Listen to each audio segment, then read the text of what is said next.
views expressed in this video are not of any Christian denomination, but a simple attempt by the author to present the biblical events in a timeline as he sees it. Welcome back.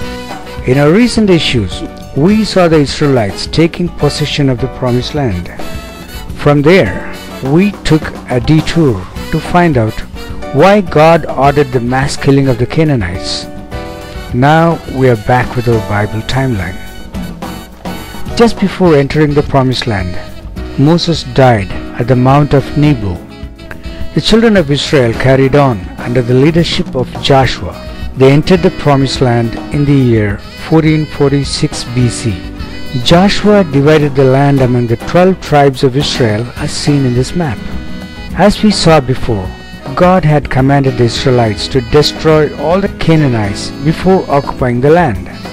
However, some of the tribes compromised with the Canaanites and made them pay tributes. God was displeased. He said, "They shall be as thorns in your sides, and their gods shall be a snare unto you." In their new homeland, God did not want a king to rule over his children. He did not want them to breed horses, and certainly have no chariots of war. He wanted them to trust him for their security. They were simply governed by judges who followed God over a period of more than 300 years. However, since the children of Israel insisted on having a king like their neighbors, God allowed Saul to be their first king, followed by King David. David's son Solomon was his successor.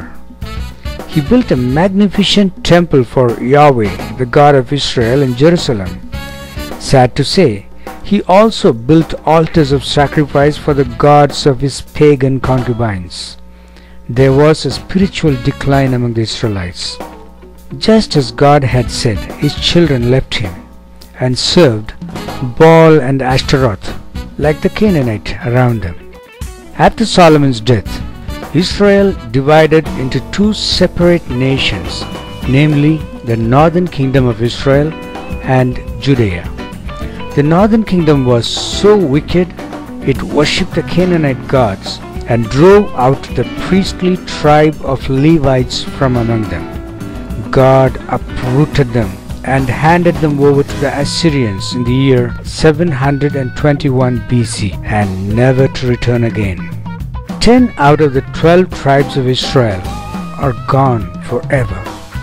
In the next part of our series, we'll find out whatever happened to the southern kingdom of Judea. Thanks for being with us.